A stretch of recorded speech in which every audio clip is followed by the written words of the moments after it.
Стадион, емисија за вашата вистина. Добар ден, добро дојдовте во редовното издание на емисијата Стадион. Наш гостин денеска професорката Наташа Котлар-Трајкова. Пред 2 август ќе зборуваме за историјата, за Македонија во поблиското и подалечното минато. Професорке, подолго време ве нема во јавноста, еден период вие им правевте интервјуа на другите. Како интервју, како разговор за некој медиум со некој новинар, ве нема подолго време. Што се случи откако ве сменија со едно телефонско јавување од директорското место во архивот на Македонија, како да се повлековте? Па јас секогаш сум присутна во општествениот медиум. Она што следеше после моето сменување, она фамозно телефонско јавување. Знам дека си ти кога викаш ало, имаш една песна од Угро. Да, само што јас не знаев дека си ти кога ми се јавија. Очекував сосема нешто. Па секретарката е од владата, или? Да, меѓутоа очекував сосема нешто друго да ми биде соопштено, бидејќи имавме тековни обврски во архивот и должности. Меѓутоа, ете, тоа зборува и за деловната култура на нашиот политички врв, така што така како сметале. може така, има и други примери. Сојавување не си веќе, дали треба депеша, треба одлука, треба. Па одлуката каснеше. Тоа е многу лошо зборува за демократијата и воопшто за тоа како функционираат и како се концепирани партиите во главите на тие што ги водат и воопшто на политичари. Апсолутно се согласувам со вас. Знаете, во мојот случај делуваше, па ние те именувавме и ние ќе те смениме како сакаме и кога сакаме. О, Трамповски ми личи, ке се јави, ајде бе, готово. Ама тоа не е... Знаете, во едно време им бев добродојдена. Меѓутоа, изгледа, нивните пресметки потоа одеа во насока дека со мене не може да постапуваат онака како што мислеа дека ќе бидам некоја си марионетка. Сепак јас сум човек кој што веќе 30 години сум во историската наука и многу добро имав каде влегувам со знание, каде одам во архивот, бидејќи ако и е познато на публиката, архивот и Институтот за национална историја секогаш беа во една иста зграда и најголемите истражувачи во архивот беа историчарите кои што доаѓа од Институтот за национална историја. Меѓутоа, таа несреќна 2012 година, кога владата во февруари носи одлука дека ќе се премести архивот, настанаа сите компликации околу архивското работење и научно-истражувачкото работење во институтот. Значи, архивот, пак ќе повторам, можеби заради тоа име смена, секогаш велев дека не е на соодветно место. Архивот треба да биде на своето место, а друго е тоа ако вие барате простор за депоа, за складирање на архивски материјал, тоа е сосема нешто друго. Меѓутоа, архивот имаше прекрасна зграда по сите стандарди направена. Мислам дека швајцарски проект беше. Зборуваме за 69-та година. За зградата кај Македонската радиотелевизија, кај обвинителството, кај судовите од времето на Социјалистичка федеративна република Југославија. Дури постојат и Македонија. архивски материјали каде што тогашниот председател на Југословенската држава Тито ја отвора зградата да биде во функција. А што толку не чинеше, па мораше, мала беше, веќе... Ако била мала во административна смисла, можеше малку нешто да се подобри, бидејќи таа беше по стандарди за архивско работење правена. Значи, тоа се мисли и на градежните работи, и на електричните работи, и на архивското зачувување на материјалите. Ладење, греење, вентилација, влажност, проветрување и така натаму. И до таа зграда има уште една помала зграда, во позадина е, таа се вика депо и таму се наоѓа 90% од архивскиот материјал до ден денеска. Што се случува сега со тие простори? Па, искрено да ви кажам, јас не знам, бидејќи јас имав проект и веќе почнав да работам во таа зграда, наречена депо. Имав градежна интервенција во таа зграда, сакав да опремам 2 канцелари каде што можат архивските работници да ги обслужуваат луѓето кои што и за наука, и за граѓани, и за имотно-правни Искрено да ви кажам, тоа потекна уште од еден мој разговор со представници од Народна банка, бидејќи ние имавме и се уште имаме како архив доволно материјал архивски за историјатот на Народната банка. Нешто чува и Народна банка, бе. Да, и тие сака тоа да го имаат како свој материјал, за да можат тие па да работат. И бидејќи беа невозможни тие услови, ние рековме добро, ќе ги опремиме двете канцеларии за обслужување. Имаше еден стар лифт, направивме договор да се стави лифт, бидејќи тоа се тешки материјали, вие морате да ги ставате, бидејќи проектантот предпоставувал дека во некоја иднина тие материјали ќе бидат со лифт. Колку е дигитализирано тоа што го имаме? Тоа е нели сега иднината, трендовите, да бидат преку тој слободен простор интернетот, сите тие Видете, работи достапни, што на крајот им врши работа на граѓаните, на науката, но и воопшто на нацијата, на идентитетот, ќе биде поблиску до светскиот интерес. А мислам дека ние за жал сме многу назад, иако многу порано од другите југословенски архивски центри сме го отпочнале процесот за дигитализација, односно воведувањето на онаа технологија која што ќе биде во функција на јавноста, и научната, но и онаа пошироката. Меѓутоа, не знам што е причината, можеби централизацијата на архивот како зграда и како институција и како дејност под владата, таа морала секогаш да добива примат. Има одредени директори кои што беа поставувани од определени политички номенклатури, кои што имаа можност да скенираат. Значи, едно е скенирање на материјал, друго е ставање на скенираниот материјал во дигитална форма, односно во циркулација, односно во процес.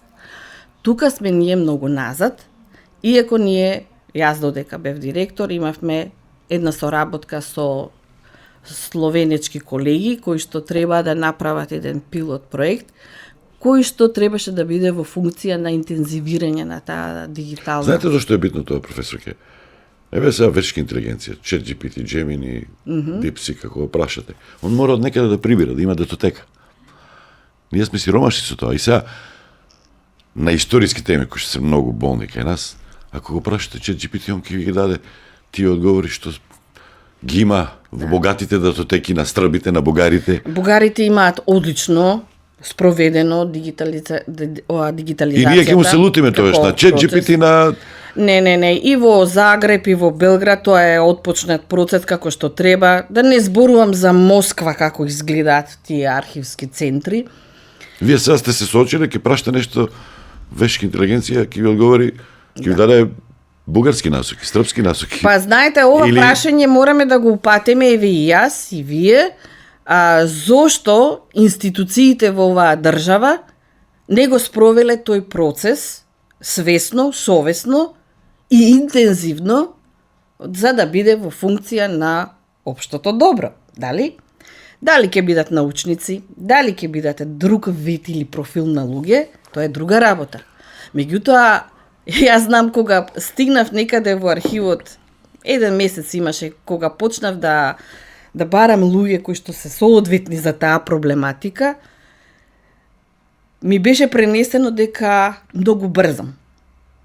Дека треба да почекам. Па не чека вешка интелигенција многу. Да, така што, знаете, тоа мора да го прави државата. Кај нас, зошто државните институции бегаат од одговорност, бегаат од совесно работење, тоа предпоставам дека овој одговор ќе го добиеме некогаш. Сега не. Тука е институтот, колку вашите материјали, вашите трудови, вашите книги, трудови. Колку се тие присутни во тој интернет простор. Па, едно да ви кажам, случајно се најдов во една дебата за развојот на науката, уште пред да се спроведат парламентарните избори. Беше организирана од една поголема партија и тогаш сватив дека повеќето учесници се повеќе формално, отколку суштински присутни на таа дебата. Само да се сликаат. Да, и помалку познавање на она што представува научен процес, а од научниот процес и високообразовниот процес.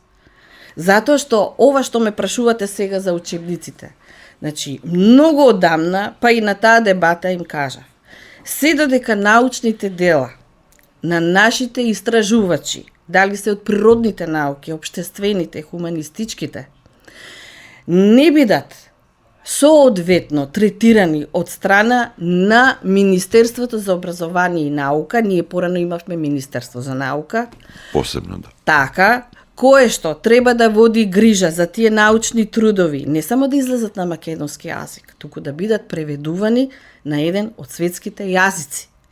Тоа се уште го нема. Го нема. И затоа нас не нема не на европскиот простор, на светскиот простор. Тоа е задача на оние институции кои што ги велиме министерства, кои што треба да водат грижа за секој научен труд да биде афирмиран во домашната, европската и светската јавност, а не секој научник приватно да си ги преведува книгите, ако има средства, и да ги прави своите трудови достапни до јавноста. Да, тоа на запад научниците бараат од нив, ама за да направат нешто, да напишат, да произведат, тој збор да го потребам, добиваат многу субвенции, дотации, поддршка од државата и од универзитетот. Кај вас бараат и импакт фактор, ама истражувањата ви ги плаќаат? Истражувањата на кој начин ќе ви ги платат? Вие треба да пријавите прво проект, кој што не знаете дали прво ќе ви биде прифатен, ајде да речеме дека ќе биде прифатен, која ќе биде сумата, например, во мојата наука, тоа се истражувања кои што мора да ги реализирате во подолг временски интервал. Вие со една недела да одите во некоја архива, нема да завршите никаква работа. Значи, треба да се определи колку ќе трошите кога ќе бидете присутен во некој архивски центар. Па сместување студиски престои. Апсолутно. Повеќе е формално, да ја скратам приказната, повеќе е формално, отколку суштинско. Ова околу архивот, денеска не е јасно зошто толку ургентно беше тоа телефонско јавување. Што толку се случи одеднаш толку битно, па мораше преку ден, преку ноќ одма да ја сменат Наташа Котлар. Па не знам, се скаравте со некој. Не. Што беше? Јасно ли ви е денеска што се случи? Не, јас мислам дека Ти можеше по редовна процедура, зошто беа толку нестрпливи? Ке го почекаме одговорот од господата да ни дадете одговор. А јас мислам дека најголемиот греф мој беше што изјавував критичко мислење во периодот додека бев директор, како некои работи треба да се изведуваат. Она мое фамозно инсистирање да се оддели државата од партијата, мислам дека тоа е Тоа со интервјуто за диаспората? За диаспората изнесов критичко мислење дека политичарите мора да расчистат со својата партиска позадина во моментот кога ќе станат некој државен Да, орган. премиер на цела Македонија, не е премиер на ВМРО или на СДСМ. Апсолутно. А ако сте народен пратеник, вие сте народен пратеник, вие не сте пратеник на определена партија. Меѓутоа, тоа е едното, друго, моето критичко мислење беше така неприфатено. Воедно, моето инсистирање да се врати архивот во својата матична зграда по сите стандарди и да се бараат можности за депоа на други центри. Архивот на Македонија не соодветна зграда, па дури и за изложен простор, убаво изгледа од надвор, има и мермер, скапо чинеше, Па сега да ама одиме... депоата се поплавува таму. Видете, се поплавува целиот административен дел, архивот се наоѓа на 6-тиот, 7-тиот и да речам 8-тиот спрат. Никаде во светот вие немате таков архив кој што е здомен во таква една зграда, каде што вие немате можност ни за природна вентилација, ни за природно одржување на влагата, за доаѓање контакт со публиката, односно со јавноста, вие сега да одите во архивот да читате, вие ќе издржите 15 на минути во читалната. Бидејќи кровот е несоодветен. Низок. Летно време е многу топло, не знам, она пластика е од озгора. Летно време е многу топло, зимно време е студено, вас ви треба светлина, вас ви треба влага, вас ви треба заштита за обезпрашување, дели, тоа се стари материјали. Единствено мислам дека тоа беше едно во низата на моите грешки што инсистирав архивот да биде во своја соодветна зграда и до ден денеска тврдам дека мора да биде во соодветна зграда, не момим поток. Слушам некои опции, нови момим згради, потик и така натаму. Далеку не ли е тоа? Не. Прашањето е зошто мораше јавното обвинителство за гонење на финансиски криминал Организиран, да биде во зградата каде што се наоѓаше архивот и Институтот за Институтот за национална историја. Затоа што ние како научници, јас, мојата зграда е само во 1/3 од таа зграда. 2/3 ви се јавно обвинителство кои што сметаат дека вие не треба да бидете на тој простор. Извинете, ние сме многу одамна на тој простор. И нема никаде во светот научна институција со правосудна институција, не знам како да Ова ја да го именувам. објасниме. Прво имаше ало, па после решение ви стигна, или решението било напишено, па А сега ќе ви кажам. Прво имаше ало. А алото кажа сега ќе има седница на владата. а они најавија, Да. како беше таа книгата, убиство, не, Ова хроника убиство на едно, во убит. да, Алото спомна дека ќе има седница на влада и на таа седница јас ќе бидам разрешена. Јас ги замолив дали може да го реализирам патувањето во Турција, бидејќи бевме Договорен. со колегите толку инволвирани во тој настан, не може ми ше кажано, и сето тоа ќе го превземи новиот директор. На вистина ви кажам, јас не знам кој ќе биде новиот директор, после дознав дека тоа е заменикот директор, кој што цело време додека сум јас таму присутна, гледаше да ги спроведе своите видувања и а ви намери. правеше проблеми, ровареше? Па, предпоставам, беше близок со владата. Јас не оде во влада додека не ме повикаат А за не сте очи. вие добра, излегува за ниту една партија, иако од гласот кај Грчеве доаѓате. Не доаѓам од кај Грчева, јас, значи, од моментот кога Бевте слушнав... кандидатка за градоначалник на општина Центар. Да. Поддржана од ВМРО, да тоа од глас. Да, бев основач на глас. И А и мислев... Палевски беше меѓу првите таму, ако се кавате Јупчо. Палевски беше пријател на госпоѓа Грчева. Во тој период. Најотворено ќе ви кажам. И мојата забелешка беше, доколку сметате вие како партија дека овој човек треба да биде тука, во ред. Меѓутоа, јас имам сомневање. Но, бидејќи се случија многу работи, јас како основач на таа партија веднаш си заминав од таа партија кога се случи она фамозно ало. Јас не формирам партија за да бидам марионета. Го реков ова затоа што имавте проблеми. Јавни кудења, прозивки. Која година беше тоа? На Заилинден зборувавте на Македонската радио и телевизија со Михајло Миновски и го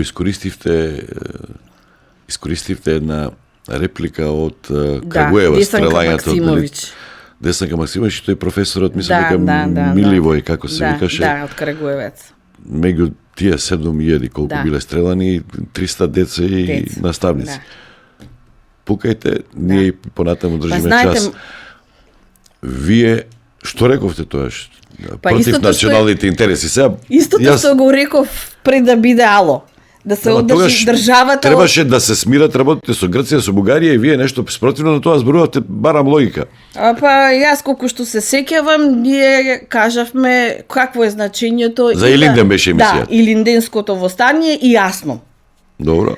Значи, тука ги истакнавме двајцата присутни, нели, професорот Михајло Миновски и јас, кои се значењата. Ние сме историчари во секој случај. Ние не сме луѓе кои што треба да се повинуваме по некои политички норми.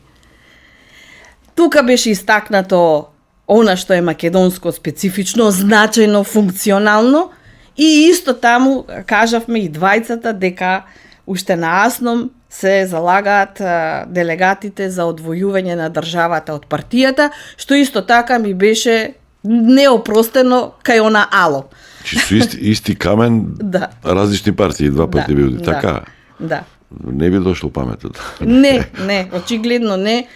Меѓутоа, знаете, пак ќе се надоврзам на пукајте, јас и сега држам час. Јас сум Историски час, така е. по вокација историчар, се занимавам со научна дејност, која што е премногу автономна, и образовна дејност. Ако јас не сум пример за младите генерации, тогаш да си ја затворам мојата професија. Ете, со што се согласувате? А тој што не си знае историјата не може да биде успешен во сегашноста и да гради и динамик. Тој нас не мислите дека ја не велам дека вие историчарите сте виновни и криви за тоа, ама премногу ние робуваме на минатото, зборувајќи толку за минатото, забораваме на сегашноста и на иднината. Како да правиме држава повеќе за нашите предци, отколку да гледаме за нашите деца, нашите внуци, нека вие живи и здрава внуката сега. Фала Во ви. тој контекст. Ево прашање. Мислам дека нема да се согласам. Вие историчарите со не вас. треба малку да не ослободите. Еве сега ќе ви кажам. Јас мислам дека ние историчарите треба да бидеме ослободени од политичките обратно. влијанија или обштествени и не знам како. Бидејќи историјата е занает, како секој друг занает. Јас ако работам како научник, значи јас работам во мојата сфера. И она што во целиот свет е присутно, дека во науката нема компромиси, ние го спроведуваме истото. Но јас имам исто прашање. Зошто политичката сфера настојува да навлегува во занаетот на историчарите? Зошто политичката сфера не инвестира во создавање на кадар? Зошто таа политичка номенклатура не создава амбиент каде што ќе создадеме образовани вистински луѓе, потребни за општеството, во таа смисла, да бидеме функционални, во тоа го зборувам. До кога ние, како фела, истражувачи, намерно нема да кажам историчари, бидејќи ние тука сме и лингвисти, и филолози, И филозофи. и фолклористи, ние постојано сме под некаков пристисок на некоја актуелна политичка номенклатура. Ама има ли поинакви ситуации? Секаде историскиот наратив е под силна рефлексија на политиката. Секоја нација држава си прави митови. Генерално како национална политика, како учебници. И тоа не може премиер да дојде и да му рече на некој кој што ја открива вакцината, тоа не е така, тоа е затоа што не го знае тоа. Па изгледа во нашиот случај баш така. И таму ќе да се мешат и во... Очигледно дека е така. Видете, јас сум вработена во 90-тите години. И како млад истражувач не чувствував некое влијание. Морам да признам дека таа генерација што се вработивме, многу слободно работевме. Мене никој не е дошол да ми речи не пишувај. Тоа е почетокот на независната 93-та, значи романтизам, тоа уште не ги пофакале коцките веројатно. Фактот, не случајно го спомнав на Министерство за наука. Зошто Министерството за наука е укинато 2000-та година? Зошто се дава некои чудни проекти за истражување до 2010 година? Меѓутоа тие одеа на некој чуден начин, на определени луѓе кои што ќе ви дадат средства, вие како помлад соработник или асистент да се молите, да видите дали ќе добиете средства или не. Зошто не се инвестира во науката? Сега доаѓаме до основното прашање. Зошто една држава која што, ја има својата независност од 91 година, ќе славиме сега 35 ќе славиме 35 години, не сака да инвестира во наука, ама сериозна наука. Зошто не го возобнови Министерството за наука, а направивме некои чудни министерства, не знам ни името какво им е. Зошто не се одвои? Видете, јас сум стипендист уште во Социјалистичка република Македонија на Министерството за наука. Значи уште тогаш се водело сметка што треба да се прави во некоја иднина. Зошто ние не ги превземавме позитивните ефекти на претходната држава, а воведовме крајно, деспотски да ги именувам, мерки во однос на наука, образование и култура. Сега мора да ги пофалите, сега не знам, предходните овие власти, викачија плата сега, порано взимате 40.000, сега 140.000. Види, Столе, јас ќе бидам сега, по пријателски во моето изјаснување. Мене никој не ме праша јас како живеев предходниве 25 години, дали земав кредит за да се финансирам себе си, да го издржам семејството, да или платите одам на магистратура, истражување. докторат. Имав среќа, моите родители потекнуваа од бизнис средината и можеа да ме финансираат во некои работи. Дури луѓе се смееја кога ќе ја видеа нашата плата, дали вие имате пола плата или целосна плата. Моите деца, кои што сега се веќе возрастни луѓе, велеа, мамо, подобро земи кредит за да преживееш. Ние самите се финансиравме. Зошто тоа не го потегна една здрава државна институција? Вие во тие 35 години независност, 2 години живеете колку толку пристојно, така? Да. 2 или 3 колку е сега? Ако мојот пример не е соодветен, прашајте целата таа групација на истражувачи и на професори. Ама има еден друг проблем сега. Викачија плата, ама не ви дозволуваат асистенти. Сега бројките се ужасни, катастрофални. Порано ако сте имале сега, не ме држите за збор, 50 професори, сега имате 10, например, на историски науки, на други, и на сите факултети, зависи. Сега зборуваме добре, финки, ние сме малку медицина, подобри, тие се... пошто имаме печес, а историја на уметност и археологија има двајца или тројца, не можам да ги избројам, бидејќи не знам Ама еве новите реформи, министерката ја вели, ако немате студенти, како може да имате наставници, асистенти и професори? Веднаш да ја поправам министерката. Значи, постојат некои науки, нели, дисциплини, каде што вие не можете да ја примените логиката на пазарот. Да, ма треба да станете атрактивни, да ги заинтересирате, децата Како да студираат. Како ќе ги заинтересираме? Кога немате кадар, кога не се вложува во истражувања научни, да не ги изборуваме сега актуелниве закони за научно истражување и за високо образование, кои што ги сметам за крајно анахрони. Ниедна држава, јас пак ќе се вратам и жалам што постојано се повторувам дека тоа е работа на државата да ги јакне институциите. Зошто се девастирани институциите? Како ние ќе имаме студенти, ако вие не вложувате, например, постојат такви дисциплини, еве хуманистичките, кај што е историјата на уметност, филозофијата, социологијата, вие мора да инвестирате. За да добиете соодветна, ете и да речам... Малку се чудни, цело време се зборува за идентитетот, а однесувајќи се вака, како го браниме? И што ќе браниме? Нема да браниме. Ајде култура... да го гледаме какво е однесувањето. Јас, ако го анализирам однесувањето, сметам дека не се оди во насока на јакнење на идентитетот. Бидејќи науката е она која што вас ќе ви овозможи да браните. Науката. И културата. Да. Културата и образованието. Друго, дали ние направивме реформа оддолу нагоре? Основно, средно, високо. Какви студенти ви доаѓаат? Затоа, некако работиве се наопаку поставени. Вашите студенти се, или вие повеќе Јас сум со магистратури, Ама генерално имате... постдипломци и докторанти. Кој се запишува на историја сега? Искрено, оној кој што има желба и пари, бидејќи тоа чини. Не, ако не го запишете на друго место, па ќе дојде кај вас. Значи, изборот, квалитетот е лош. Да, па си има... Таа тарифа е за постдипломски и за докторски на ниво на цела држава. Не, зборувам за редовни, каде се додипломски. стипендиите од страна на Министерството за наука и образование? Мора да ве стимулира. Чекайте, за тие, за македонски јазик, за историја. За јазик, за литература, за историја. Па таму не ли дава стипендии, за да може... Па кој ќе ни предава? Па кој ќе ви даде стипендија? Јас не сум слушнала, еве јас имам мои докторанти кои немаат стипендија.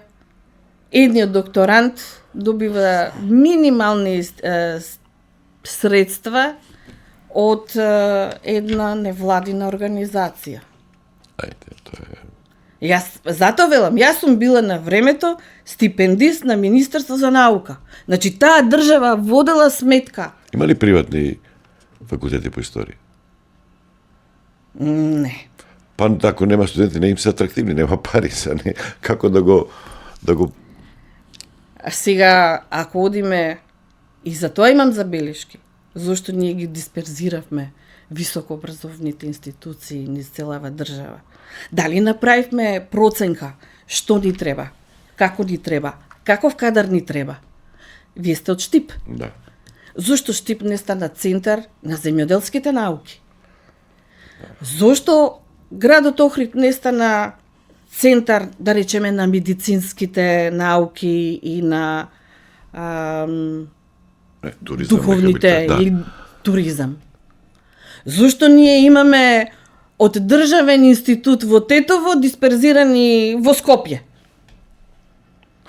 Од Тетово во Скопје, како ние од Скопје во Имаме Штип ние што го во правиме. државава такви институции.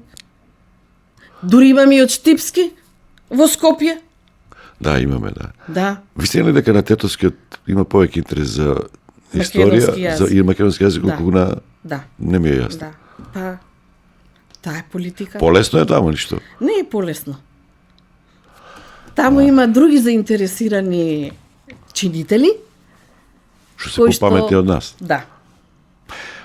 Котлар, за архивот, бугарите бараат, нели, во овие процеси кон Европската Унија и еден дел за лустрација е тоа, тие кои што биле малтретирани и оштетени во времето на социјализмот. Тоа не зборува за бројка од 100.000 и 20.000, меѓутоа јас поинаку би го поставил. Тоа треба ние самите со себе, не треба бугарите ни го кажат. Апсолутно. Лустрацијата беше една голема трагикомедија, кажа. Трагикомедија. Ниту Да немаше почна, ниту заврши како што треба. Бевте во архивот, издадени се неколку томови книги. Тоа е Каква е проект сега, на... каква е сега ситуацијата? Сите Вие тие можете да користите. досија, дали може да се издаваат, Да. дали може човек да дојде тамо да ги види, каква беше процедурата, додека вие имали нешто законски променето сега? Во мое време јас наследив, значи, она што беше правило, досиејата или фондот на досиејата, дека можат да се користат доколку фондообразувачот или именуваниот во тој фонд, да речеме, сакаме да зборуваме за досието на Петре Пирузе, мора семејството на Пирузе да ви дозволи вие тоа да го користите. И за научни И за цели? научник. И за научник. А што има лошо искуство некое? Па има едно искуство, јас исто сакав да прашам што е ситуацијата, мене ми одговорија луѓето во архивот дека постоел некој судски процес, А тужеле? своевремено, да.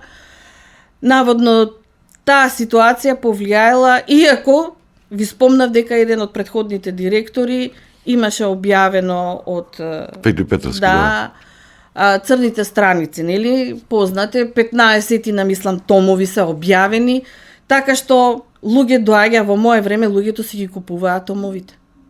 Си ги купуваат. Да.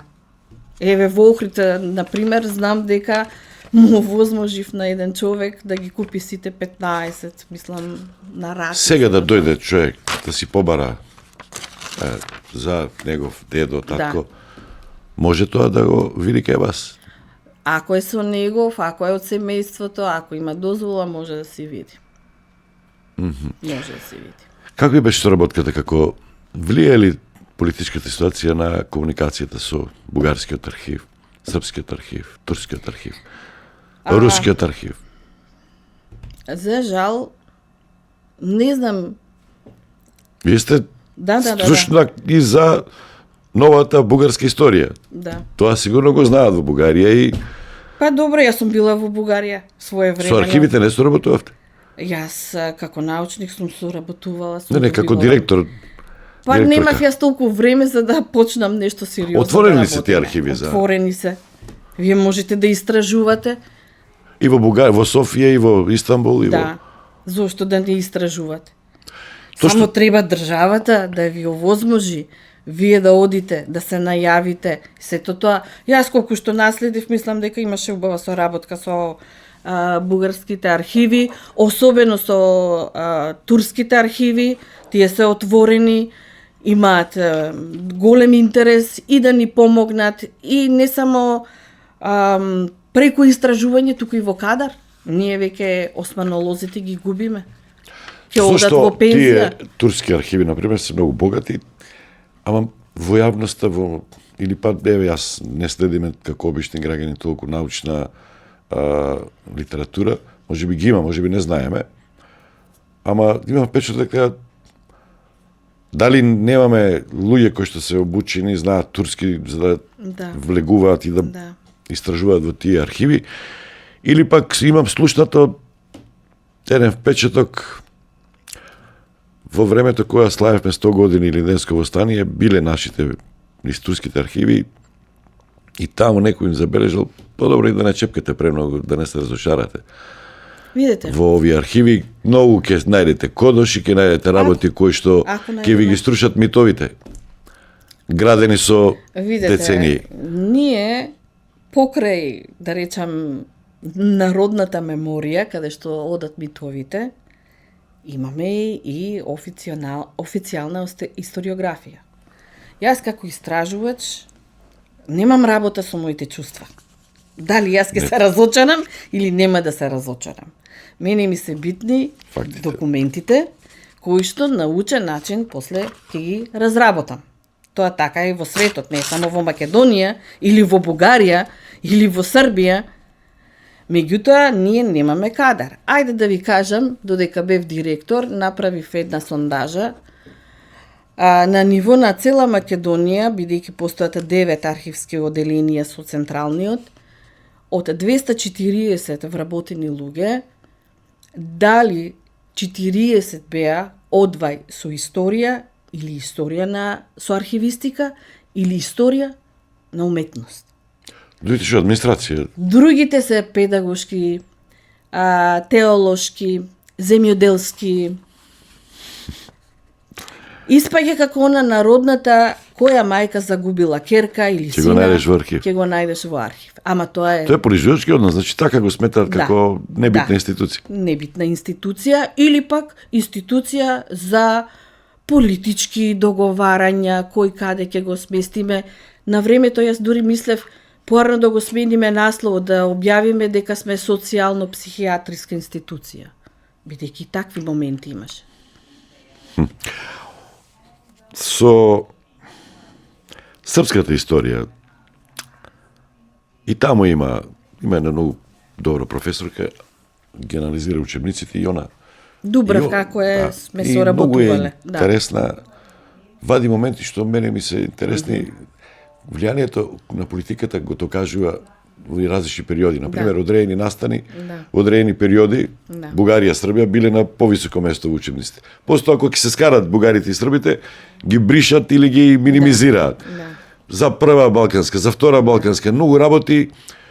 Не сме ние само, сме научиле од некои постари држави. Лошите работи сме ги не сме го прифатиле она што треба да го прифатиме од тие држави. Во секој случај, јас секогаш го спомнувам примерот кога... Например, сега за Јотич и за Недиш, сега се обидуваат таму, зависи кој е на власт. Зависи кој е на власт. Малку повеќе да го форсира тоа што го правеле, можеби, добро. А го забораваат она кое што е соработување со фашистите. Значи, тие работи не се само кај нас присутни. Да не зборувам за хрватите сега, проблемот со НДХ. Едно што ние се уште немаме доволно кадар, значи малку сме. Што сакавте примери да го кажете, да. Да, ние сме малку. Дали во Институт за национална историја, дали по факултетите, како историчари сме малку. Уште 100 да не има, пак ќе бидеме малку. Бидејќи има прашања кои што треба да добијат и соодветен одговор. Меѓутоа, во најголемото бомбардирање на Белград, стручните научните списанија во Србија излегува безпрекорно со целиот научен апарат. За време на бомбардирање? Да. Зошто кај нас преживуваат научно-стручните списанија? Историја, например, кое што беше едно сериозно списание на нашата фела, Да, вие бевте председателка на Друштвото на одвај преживува. Зошто председателот на тоа здружение нема никаква активност, единствено само е член во комисијата македонско-бугарска? Кој Ванче Георгиев се кој е? Не знам кој е сега председател. Директорот на Институтот за национална историја. Треба да биде активно сега. Во јавноста сте се сочили со тоа колку има вработени, што работат. Ништо не работат. Тоа и за вас се однесува. Па, знаете... А вие зборите малку сме. Малку сме. Малку сме. Кој ќе приведува, сега ме прашавте за турколозите. Каде создаваме ние кадар за османо-турски? Тој што го има во архивот, има завршено во Сараево. Зошто ние немаме сериозна катедра за османо-турски и персиски јазик? Значи да не пуштат така да ни дадат, ние немаме кој Нема кој да прочита. во Истанбул. Мојата колишка Лили Саватич, која што заврши во Сараево, мојот колега Драги Георгиев, кој што заврши во Сараево, има млади луѓе кои што не се на тоа ниво на познавање на османо-турскиот или персискиот. Меѓутоа, ние сме малку, тие ќе одат во пензија сега уште малку. Нема кој да... Кој ќе чита? Кој ќе се разочара? Така е. Кој ќе проучува историјата на војните од 12-та година до 18-та година? Каде имаме ние историчари, специјалисти за воена историја? Каде имаме специјалисти? Беше Ванче Стојчев, беше. И толку. Бог да го прости. Бог да го прости. И син му, Александар, Бог да го прости. Александар, да, и он. Бог да го Каде? Војна историја, тоа гледате, не се врат без Војна историја. А тоа на академии војни се учи или... Па, не би го земала тој кадар. Сепак би се концентрирала на она што е во УКИМ и што е во Институтот за национална историја. Порано се знаело, се имало политика. Значи, Институтот за национална историја, завршените историчари ги праќа во Сараево да студираат ориенталистика. Значи, Како научивте вие? Тука пишува италијански, албански. Италијански беше симпатичен, англиски знаете? Да, италијанскиот го учев во Центарот за странски јазици, додека студирав. Сакавте во Италија додите ли Ми онака... требаше, бидејќи знаев дека ќе се занимавам со модерната историја. И многу ме интересираше дипломатската историја. Професорката Радица Никодиновска, која што е сега на факултетот на филолошки науки, ми беше професор по италијански.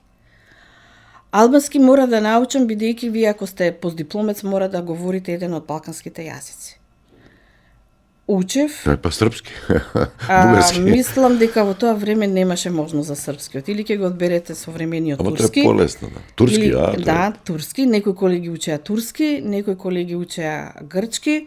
Јас, бидејќи бев пријатели албанци, се Го научивте албански, да? Да, во тоа време да. За жал, мојата понатамошна научна работа не беше насочена кон истражување. Кој е вашиот став? Дека треба и ние македонците да учиме други јазици, албански, дури турски, јас, латвски. кога го спремав испитот, мене ме испрашуваше, ме подготвуваше колешка која што работеше во архивот, а беше албанка. Че би требало они да учат македонски редовно, ама и ние Апсолутно. да почеток факултативно да учиме албански. Сигурно. Тоа е Видете, богатство. јас го знам примерот, например, во Германија. Тие во своето примарно образование го учат јазикот на нивниот непосреден сосед. Например, ако граничите со Полска, учите полски јазик. Тоа е интересно. Во делот каде што граничите со Чешка, учите чешки јазик. А ако сте во близина, не знам, на Франција, учите француски јазик. Ма историчар сте, знаете дека во средините мешани порано е мојата баба, дедо знаеле и турски и грчки живееле заедно. Апсолутно. И тоа не било проблем. Не било проблем. Јазик на комуникацијата. Тоа е богатство. Османлиски јазик. Во тоа време морало секој да знае османлиско-турски. Ма нити школа, нити меѓу себе учеле. Значи, Еве, дури еден војвода ќе ви спомнам, Христо Узунов бил учител по османо-турски јазик. турски предавач. Да. Интересно. Затоа ви реков, дали кај нас процесите почнаа од долу нагоре или обратно во сферата на образованието? Кој е вашиот став за Вергина? Убаво изгледа вака, сега малку не ни дозволија да ни биде знаме, ама па ние на почетокот не ни сакавме да биде наше знаме, имаше други предлози, па одинат после Лисабонската декларација го прифативме тоа што го предлагаше Тодор Петров, видоизменето. Порано ние не учевме сега, дали не ни дозволуваа во Југославија? Учеле или не сме учеле? Вергина е која? 80-те години е откриено. Апсолутно. Дали сме учеле или не сме учеле, тоа веќе, пак да речеме, едно минато. Но, од независноста па наваму, значи, се проучува националната историја, значи, и античката историја се проучува.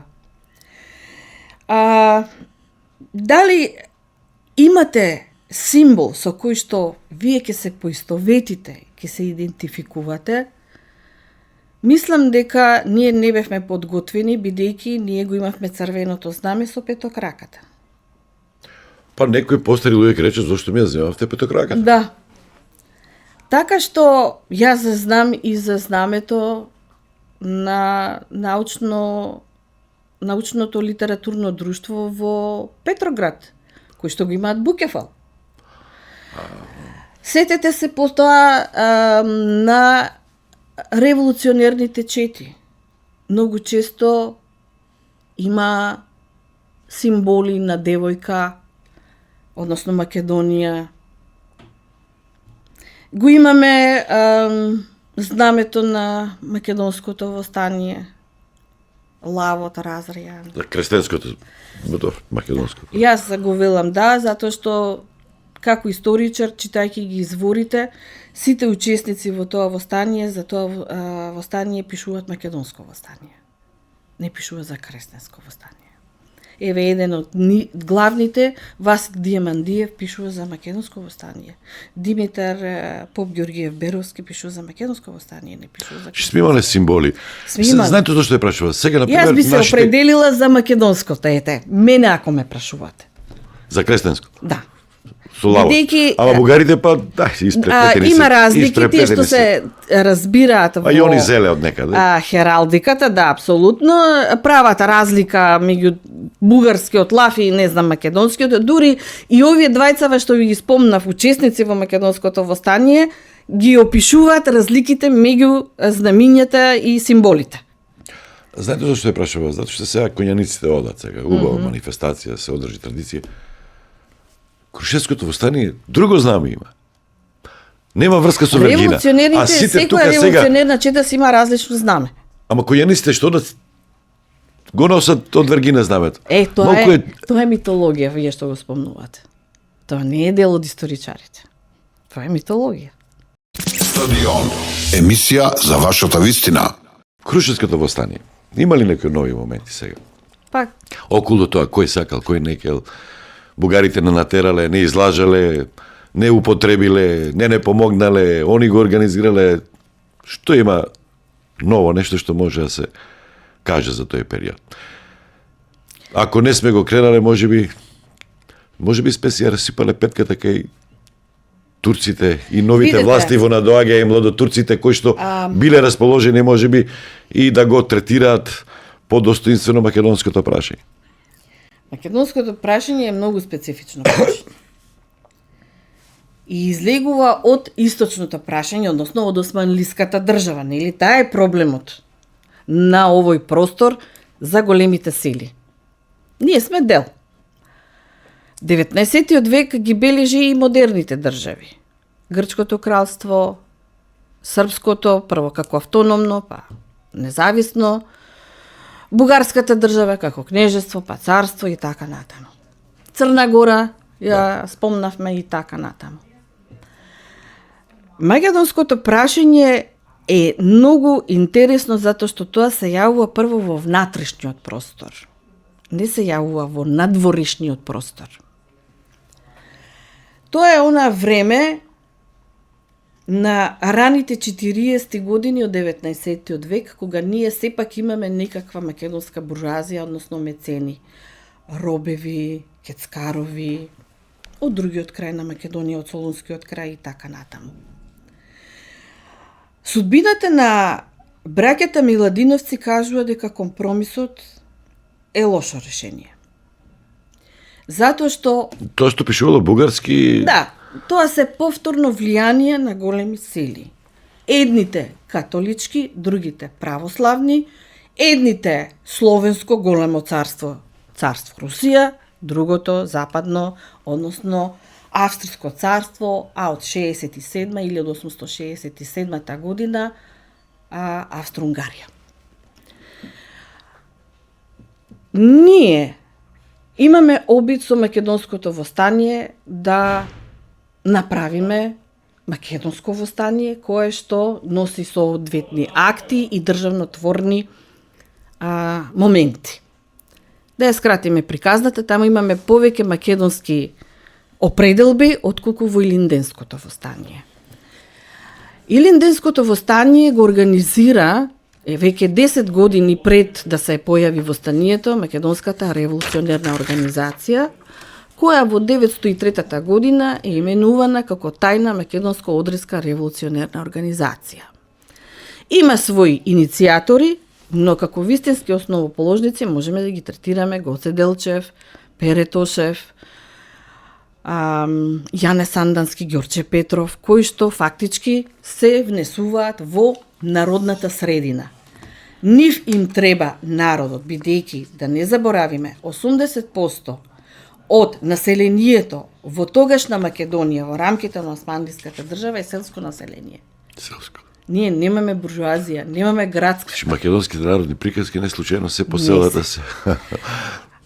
Не се случува живот. Во опцијата на основоположниците, не случајно ги спомнувам, значи востанието е само средство да се стигне до определена политичка придобивка, односно држава.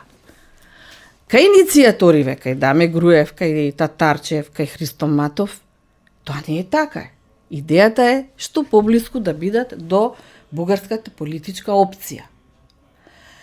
Исто така, да не заборавиме дека големите сили немаат интерес од создавање на македонска држава во тој период. И не случајно грофот Ламсдорф, рускиот министар за надворешни работи, 902 им вели на тие представници таа организација: немојте, нема да ве поддржиме, ќе ве уништиме. Истото го прави и германската надворешна политика. Ако кренат восстание, ако... Да, бидејќи тие знаат што се случува на теренот. Зборуваме за сериозни држави. Така. Кога зборувам за германската во културна смисла, зборувам значи Австрија и веќе германската држава која што е обединета. И тие немаат интерес. Мислам дека востаниците Дон Кихотски, ова е мое лично гледиште, Иако не одвраќале, иако тие креваат востание, но тоа е иницирано од политиките на бугарската држава, представени дворот и владата. значи они намерно не терале да го правиме тоа што другите не одвраќале да го... Затоа што сите знаеле дека тоа ќе биде неуспешно, затоа што не дај Боже, ако било успешно, тогаш ќе се формирала македонска држава, ќе имавме парламентарен некаков систем, ќе имавме државни институции. Било пресметано се... Се било пресметано. Но, поривот, за слобода, бидејќи 10 години, пак ќе спомнам, се работи од 1893 до 903. Подготовката на востанието подолго. Подготовката на населението, таа селенска маса морала. Затоа што организацијата преку Гоцевиот концепт, односно четничкиот институт, имала за задача да биде држава во држава и навистина тоа го спроведува. Судски дела, приватно-правни работи, образование, статистички, има и статистики водат.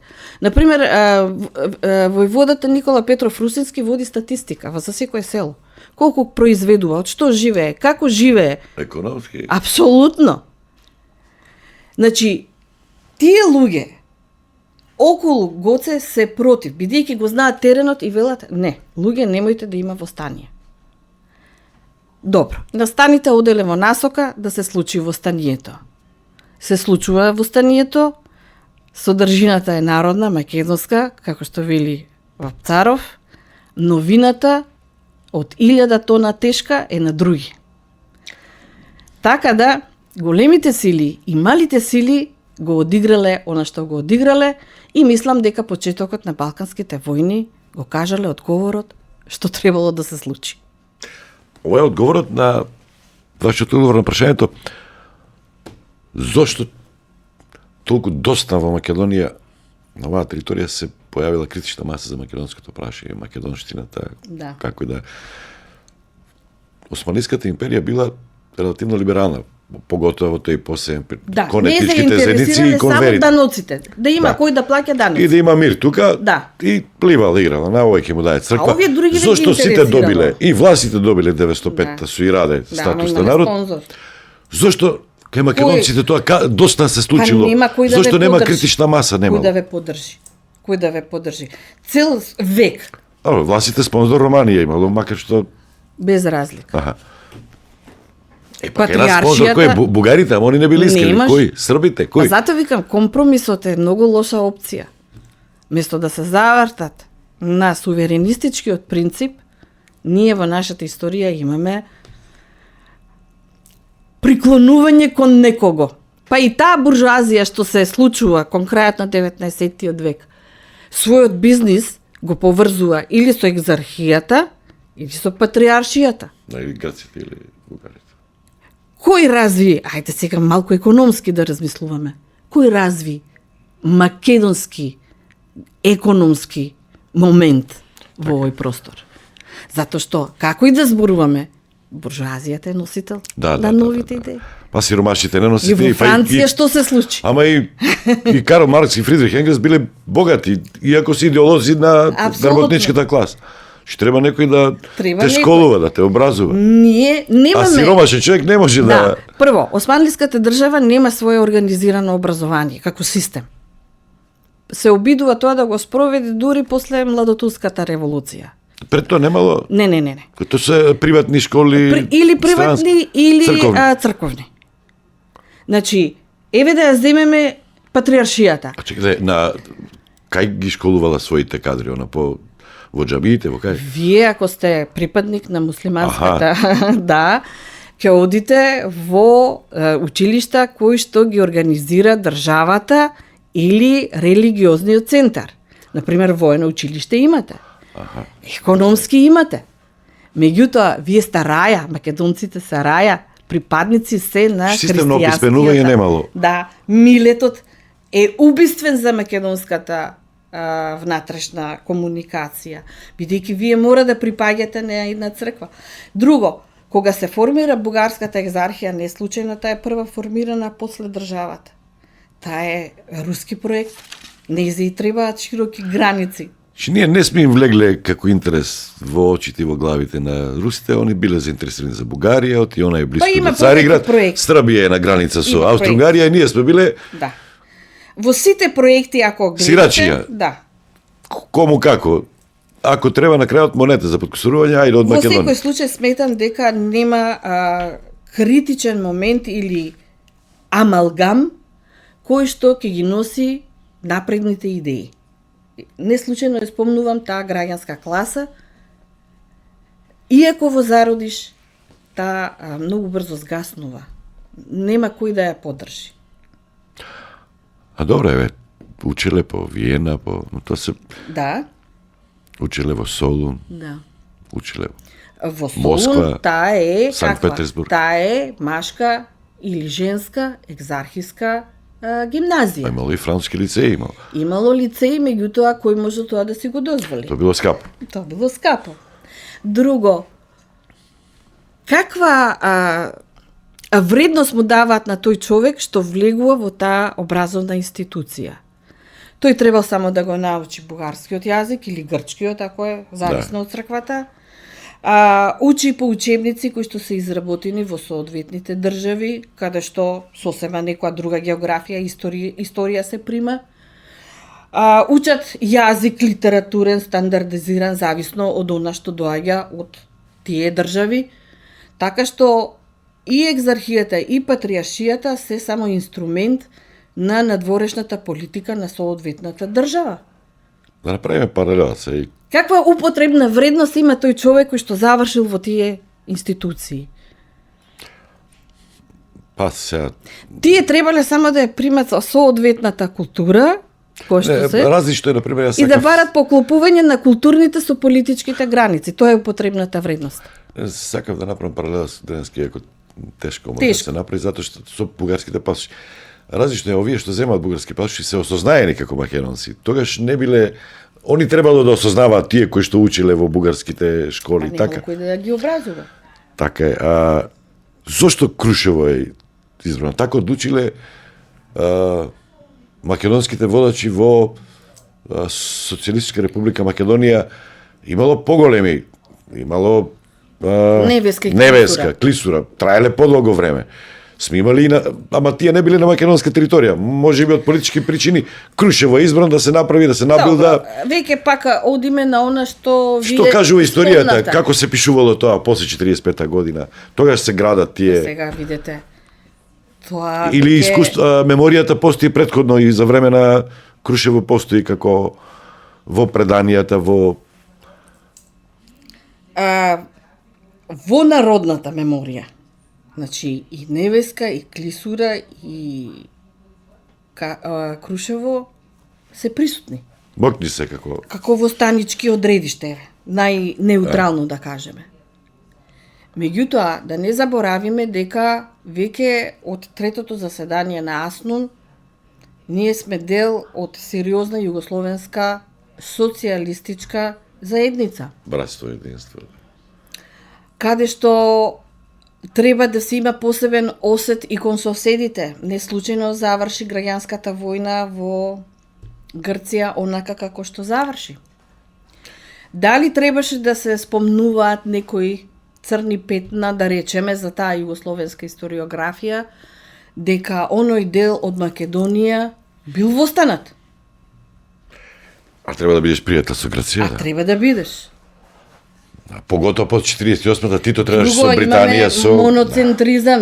Вие имате една партија, иако мислам дека денешната состојба на повеќе партиски систем е многу полош од еднопартискиот систем. Да, повеќе бидејќи слобода имаш дека. Поголема слобода имаше. Сега имате повеќе, како да речам, Тоа знаеш од кој да се брани, се не многу знаеш. паши има сега, да ви кажам и бегови.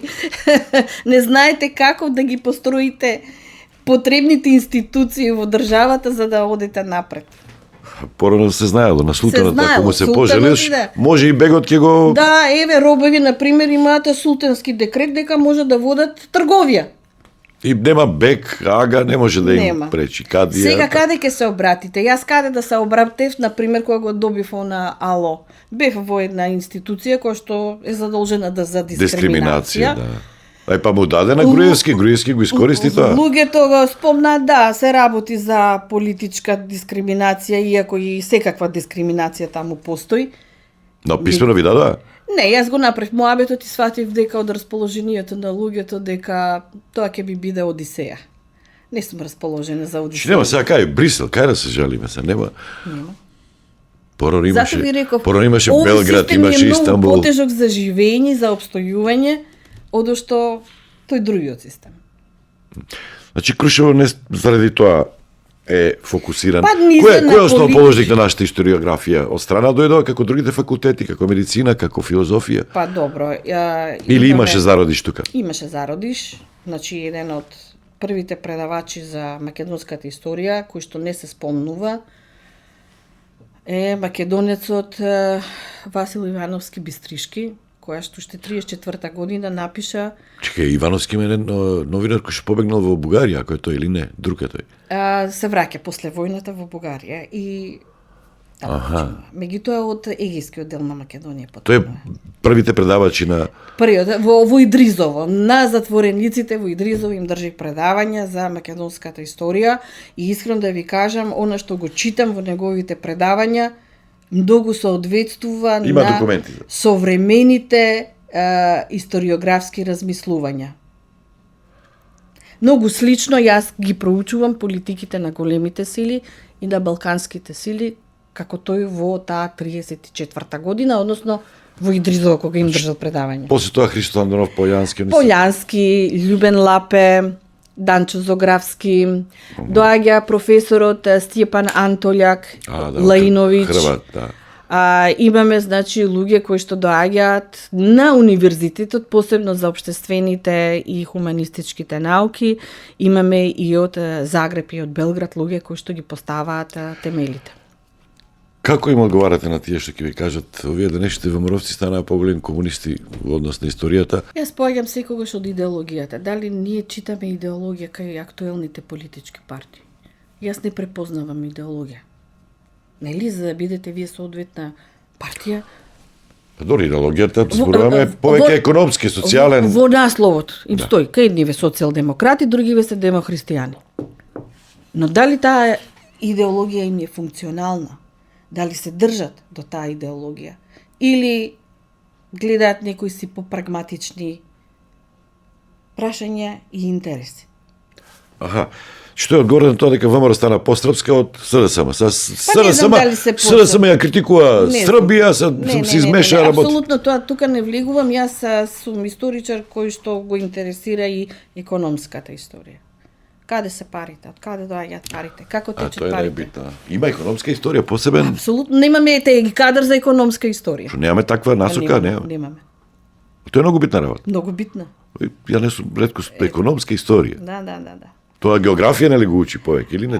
Не, тоа на времето се учеше во рамките на политичката економија, но ние мора да знаеме и економска историја.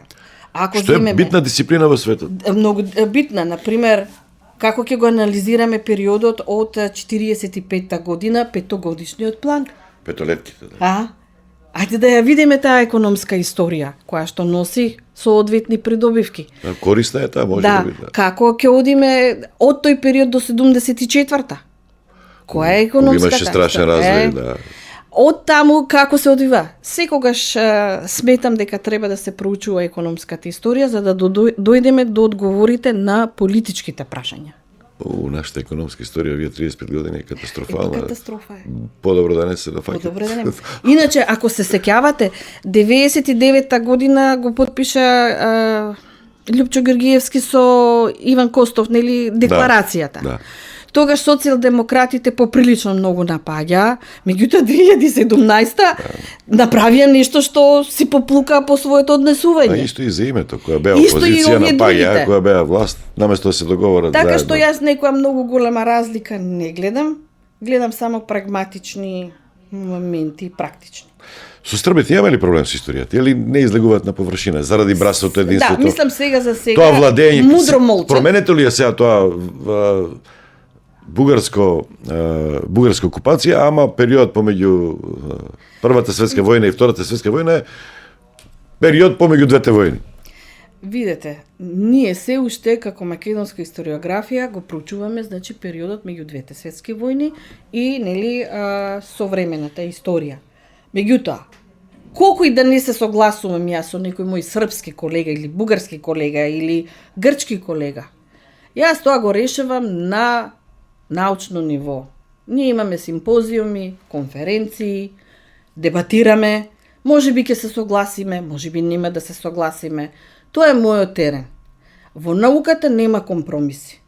Компромиси има само во политиката. Острастеноста е влијае многу. Например, некој чествува некој настанок кога направат бугарите, тука одма реагираме, ќе се накострешиме.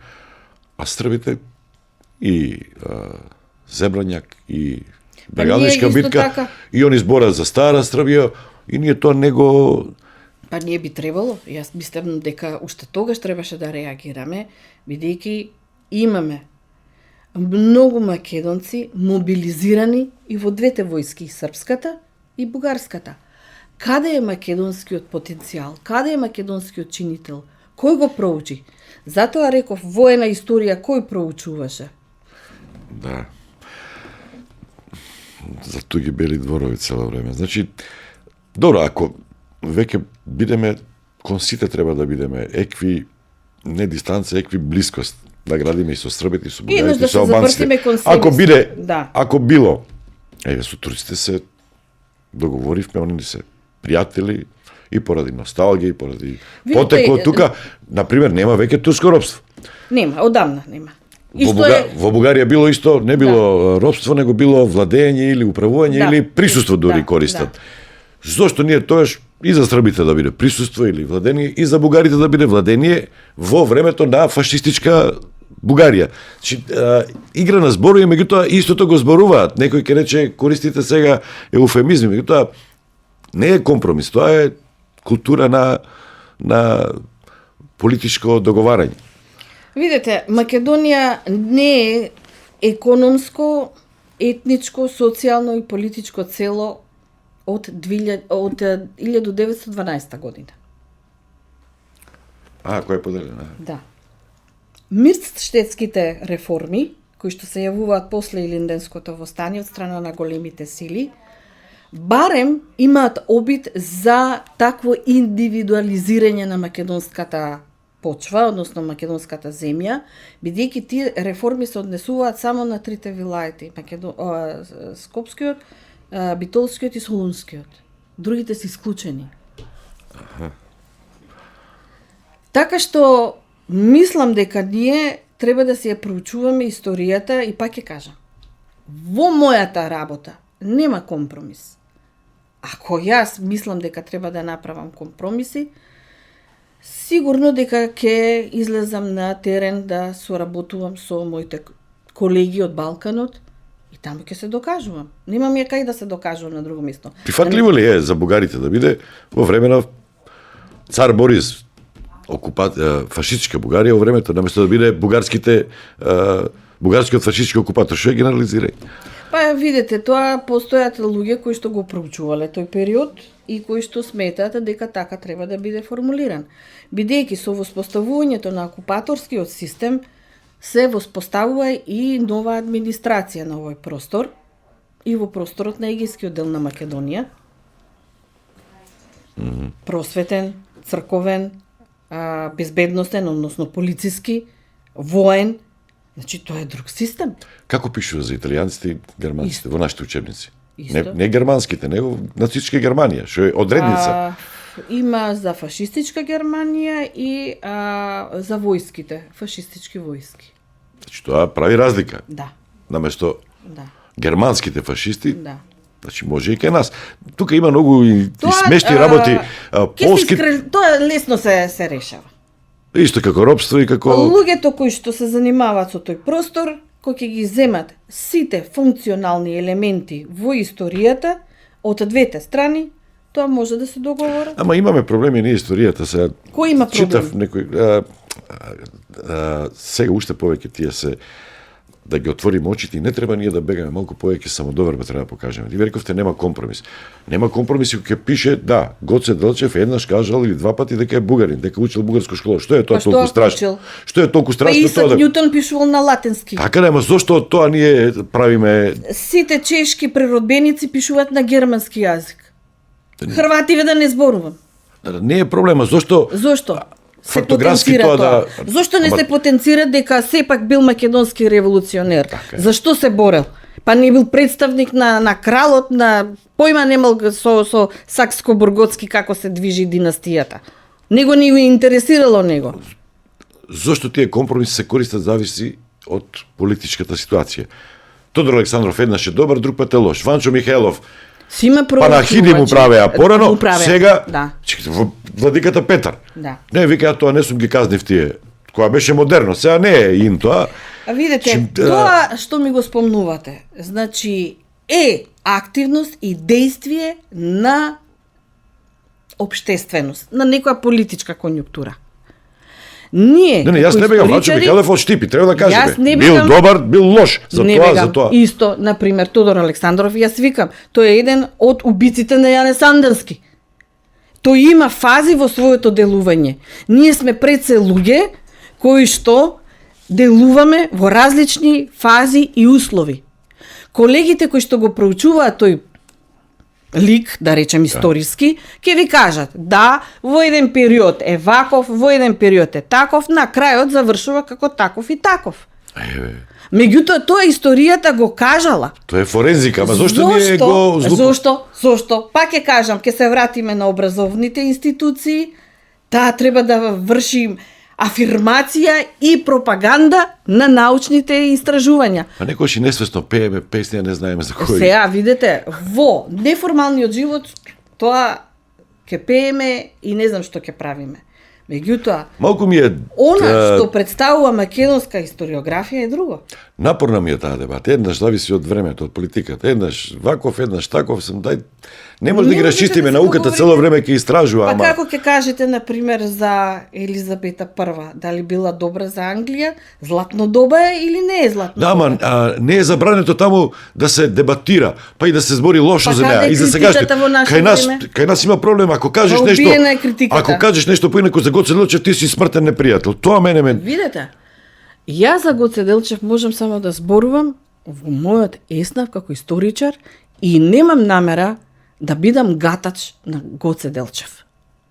80 години оваа држава градела научни и образовни институции. И немам намера да си правам кафански муабети за историските личности на македонската историја. Ова е. Ако некој историски лик е во функција на некоја друга историја, нека си кажат другите. Добро, зборував тука. Ние имаме и документи објавени, и имаме архивски материјали.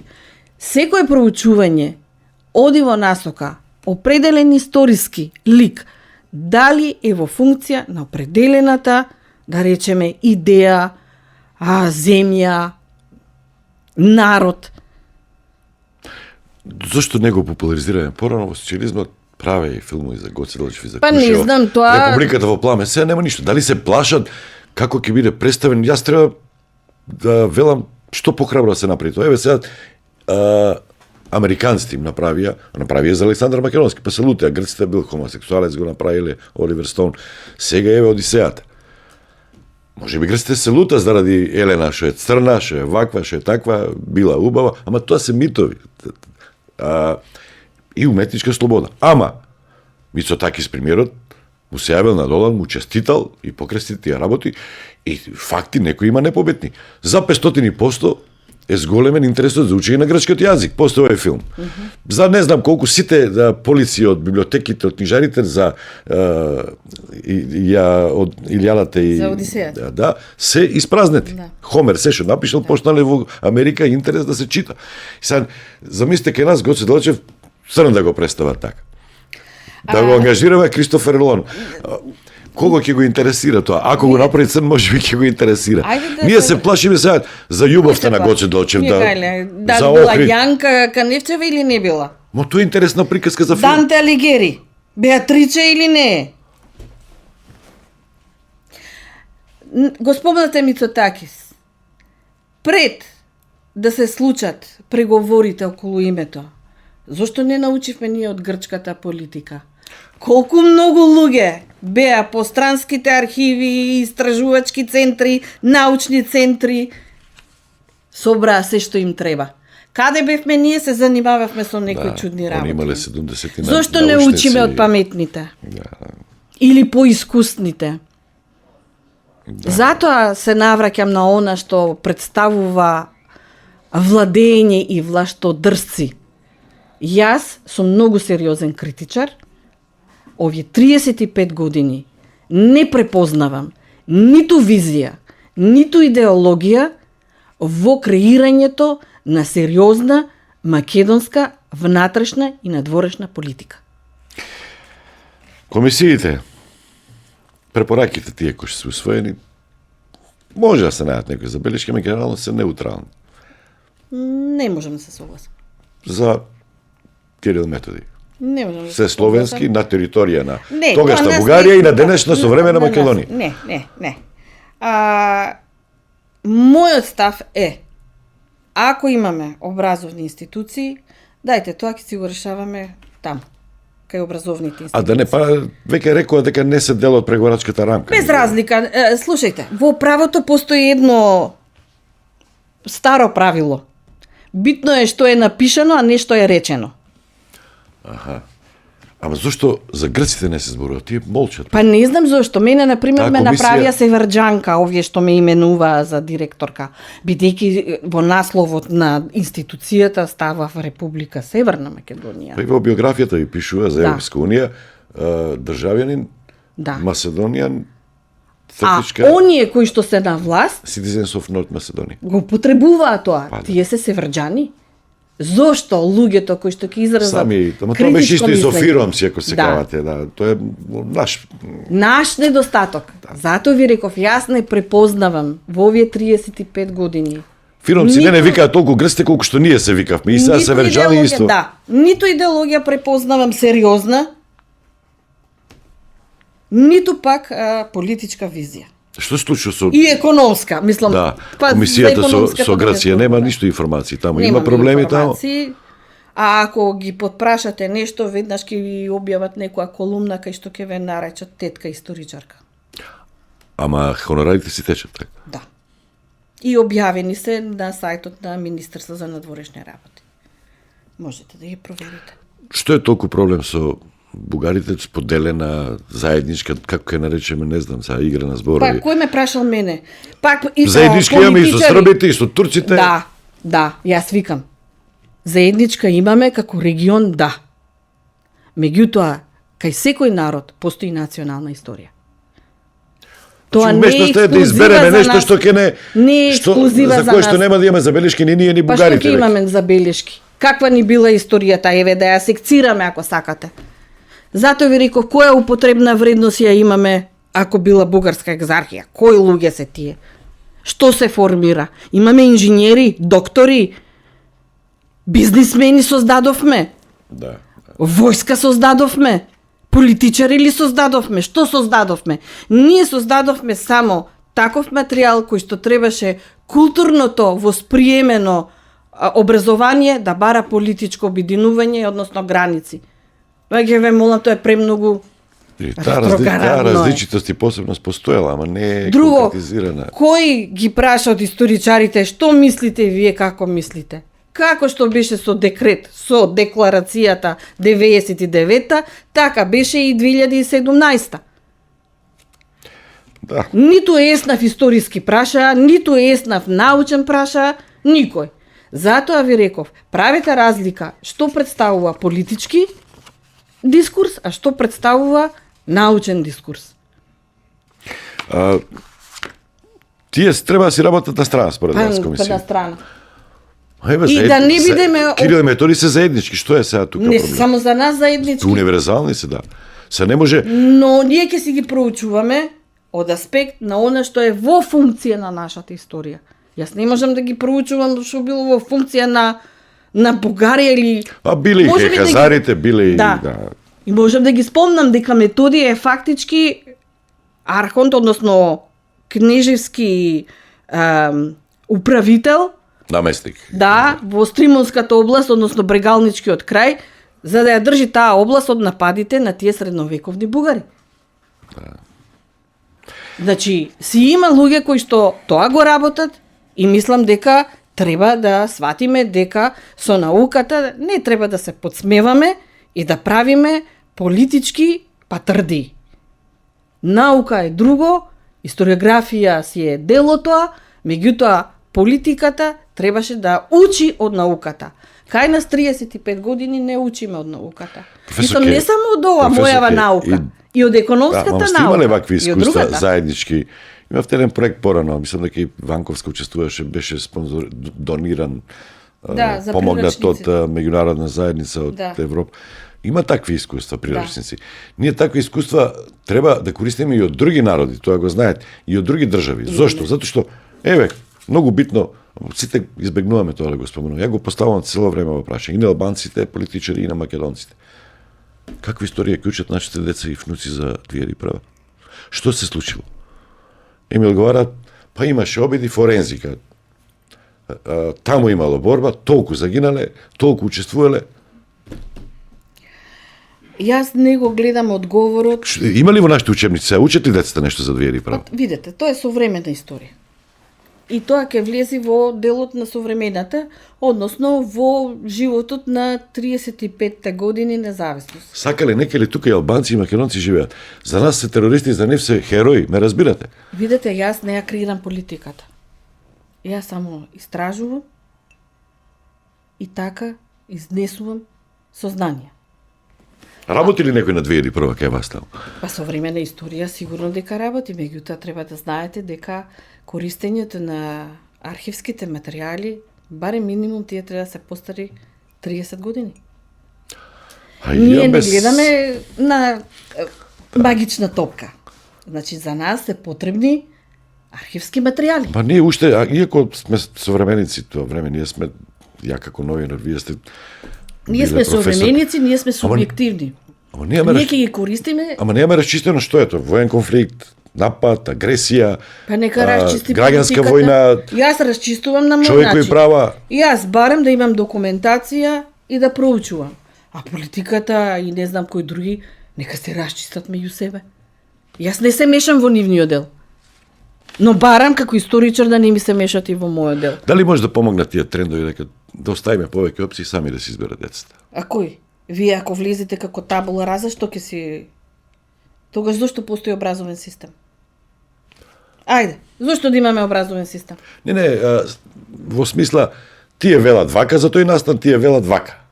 Тоа може единствено кога ќе сте студент да ги разгледувате повеќето... Тоа е за повисока возраст. Да. Што вие ќе му понудите на дете кој што утре сака да биде инженер или сака да биде доктор? Зошто е образованието канализирано преку институции? Тогаш дајте да немаме образование. Па ќе се враќаме во семејното образование. Како ќе ме научи во семејството од баба ми и дедо ми, така и да делувам. Добро. Отворивме многу теми. Да завршиме пак со со тоа што го спомнав на почетокот. Новата бугарска историја. Вие сте специјалист. Ама тоа е до крајот на Првата светска војна. Најновата е после тоа што нас Ѓорги Димитров, Сола Драгојчева, што ги имате тие како што велите вие компромиси, тие дебати, тие трвања. Нема дебати, тоа сакав да ви одговорам. Значи некаде уште од 1956. Новите младите бугарски историчари поставуваат ли? Сте ги слушнале? Ја старите ги знам, овие што се и тие што беа амбасадори. Не може така да просперираат бидејќи постои една чудна средина каде што некој друг фактор ви е повлијателен и не можете така слободно да изнесете мислење. Дали се похрабри од нас поставуваат прашања? Не. Сега во овој момент, во овие услови, мислам, не. Се е ставено на онаа пропаганда која што е зацртана уште во доктрината од 56-та година. А ако ги прочитате насоките од доктрината на Тодор Живков и го споредите со бугарската доктрина објавена 1999 година, само ќе видите дека е тоа продолжение на она што е напишано 56-та и разработено. Јас затоа реков, ние влеговме во оваа работа крајно неподготвени. Затоа што нашите соседи, бугарите и грците се многу подготвени.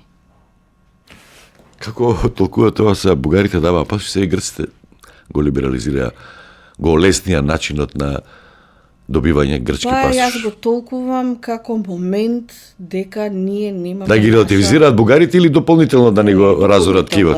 А кај сме ние? Ние што правиме? Знаете, не се зарем пак ќе водиме дебата како овие од економски причини земале бугарски пасош, сега нашите од Егејска Македонија имаат право да земат. Имаат право, имаат имоти, само ќе си бидат грци и како грци ќе си ги добијат имотите единствено. Но, да бидеме фер, каде сме ние? Што правиме ние? Какви сме ние? Мислам дека тие се поважните прашања, отколку да се занимаваме со другите. А уште една работа е провокативна. Тоа е бугарски историчари која се политичари пред се. Што бегате од историјата? Кој бега од историјата? какъв и што бил Ѓорче Петров за време на Првата светска војна. Каков бил... Кмету Битола, вамо, тамо, кои биле кметови? Се вика, ваши вика од ВМРО Ајде биле. да го спомнам нивниот преродбеник Априлов, зошто им се обраќа на бугарите, им вика зошто се срамите да се декларирате како бугари, туку се таксувате како грци. Тоа се Не историски бе прашав ова затоа што тој период го владеете. Па јас Тој го владеа многу добро 19-тиот век. И 20-тиот. Балкански војни, Прва Без светска војна. разлика. Значи, едно ќе ви кажам, во секоја национална историја има фази и има процеси. Нашиот македонски процес се одвивал вака. Дали некој бил кмет или градоначелник на определен простор, Македонец. воопшто не бил тој македонец. Тој бил во служба на бугарската држава.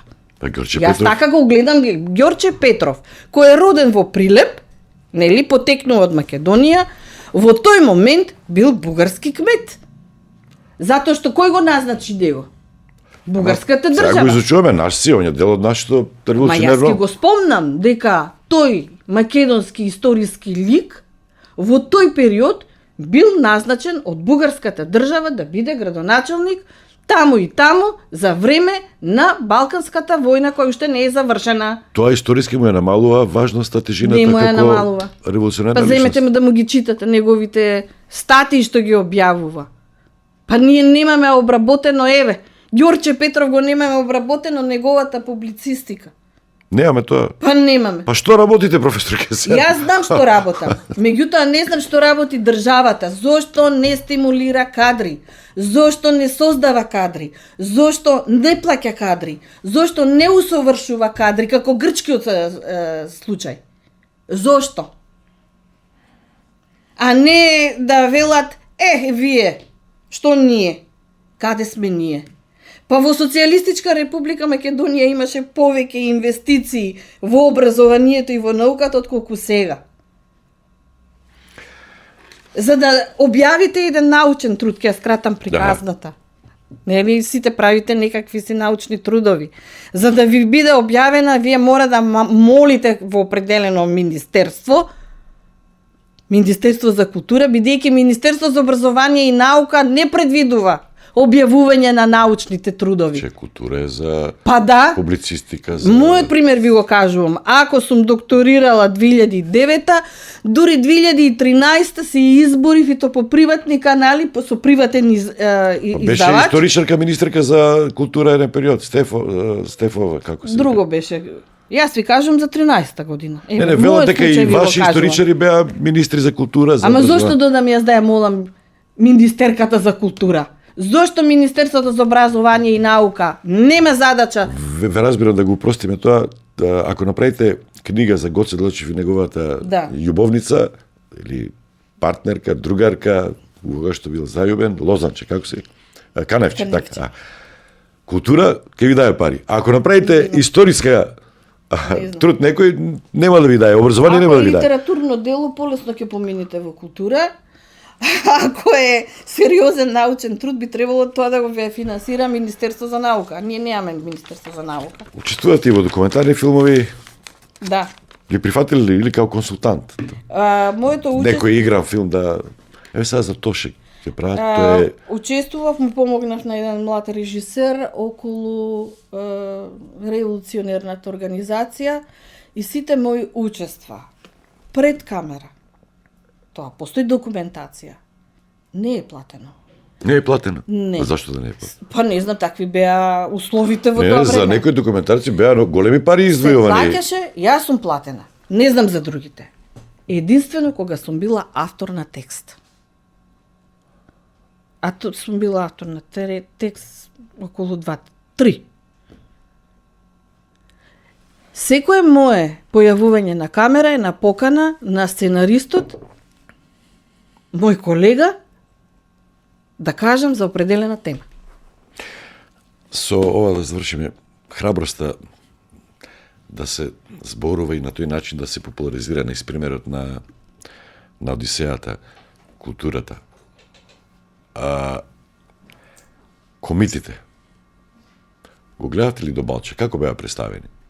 Или треба да продолжиме? Гора Стефановски е таму. Имали идеја, ама биле сурови, примитивни, не биле нежни, убивале. Видите, тоа е авторско видување. Мислам дека во реалноста малку е поинаку. Иако таа суровост, јас, например, ја имам читано за четата на дедо Илјо Малешевски, кога ги споредуваат бугарските четници и македонските, така се стои во изворите, пишува дека се посурови, понецивилизирани, да речеме, меѓутоа, со оглед дека револуционерната организација во најголемиот дел се интелектуалци, имаме моменти кога има недисциплина. Јован Пиперката, например, добил неколку казни да биде ликвидиран. Јордан, да, пошто бил недисциплиниран и се однесувал така. Меѓутоа, вие не можете да кажете дека така се однесувал еден... Така како за партизаните, после се идеализирани, да, и они не биле... Или па Русински или Јане Сандански. Јане Сандански е многу чист. Или си за идејата, или не си за идејата. Ма за Јане Сандански има дека били лихвар, дека бил, не знам што. А тоа што. дека му дале, кажи... дека знаел и он да прави компромиси. Да, ама тие што ги напишале тие објави против Јане Сандански, зашто чекале да почине, па да ги објават, што не ги објавиле кога требало. Ама знам, ние историчарите знаеме од кај потекнуваат тие изјави. Од каде? Кај бугарите? Потекнуваат од луѓето кои што биле блиски до дворот, Сарафов кој што е ликвидиран и сличните на него. Сарафов е добар за македонците, лош. Не знам за кого е добар. За македонската историографија. Не знам. Има книга од мојот ментор на времето Крсте Битовски, кај што цела книга има напишана за... Би Бон Иван, Швавериште. Да, ама чи човек... Добар е за филм. За пропаганда го бивало и зад него стоел дворот. Па и со србите се стрекал кралот, да. И со бугарите. Така да ние си ги проучуваме ликовите со сите убави и неубави нешта. Нема што да се разочараме. Публицистиката на публикациите на Петров, ги споменате, Грче Петров, еве за Солунскиот фронт или Македонскиот фронт, ништо нема. Таму милион филми може се направат што ќе бидат интересни за цел свет. Точно. Како Ерих Марија Ремарк што правеше на запад ништо ново филмови, Оскаровци. Таму имало многу, освен ја Петре Андреевски, многу наши забремениле од имате доморства, да. Ги фрлале во црна во реката. Еве ние како историчари тоа го знаеме. Од алжирци, мароканци, французите носеле англичаните така. Затоа ние како да ни е срам да зборуваме. Кој да го проучи? Како Јас не имам 100 животи столе.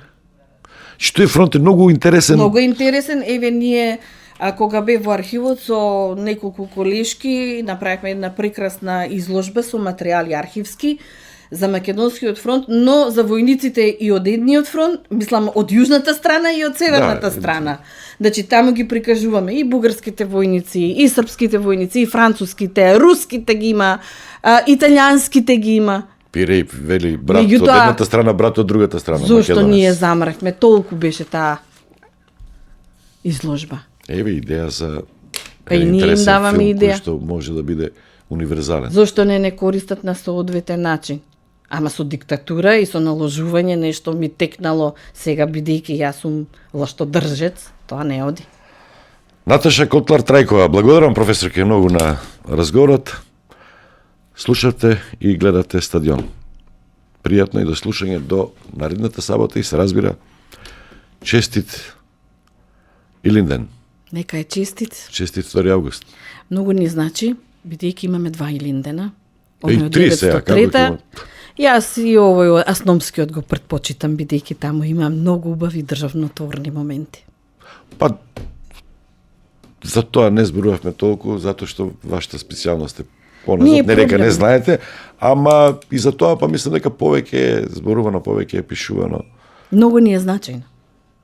Па да, тоа е отворување на... Во овој момент е многу значајно и да не ја заборавиме декларацијата Полежиновски што ја прави, граѓанскиот концепт, правата на граѓаните, кој што за жал со усвојувањето на Уставот во 1946 година, тие напредни идеи и документи одат адакта. Ево уште еден мит, дали е точно или не е. Крушкиот манифест постои или не? Или е после 20 години напишан и измислен? Од после посеќавање на Никола Киров Мајски. најверојатно постоело. Ти е многу демократски, многу е како француска Постоела, револуција. видете сега. За сите етнички заедници, уште еднашка да кажам дека во револуционерната организација е една од најнапредните групации која што влегла во таа организација, бидејќи јас ја третирам како широк народен фронт, се социјалистите. А водачите во Крушево се пред се од социјалистичката група. Никола Карев и тие се оние кои што обзнануваат Македонија на македонците. Многу е напредно уште тогаш на Балканот да зборуваш за мултикултура. Многу е значено ова, кои што велат, добро, денеска ние имаме востание, ќе победиме, што ќе правиме утре после победата. Размислувале. Таа платформа била мултикултурна, мултиетничка. Значи, тие си знаеле да заради својата идеологија, затоа не случајно спомнав каде е идеологијата. Благодарам уште еднаш. Мала. Тоа беше се, слушавте и гледавте Стадион. Стадион, емисија за вашата вистина.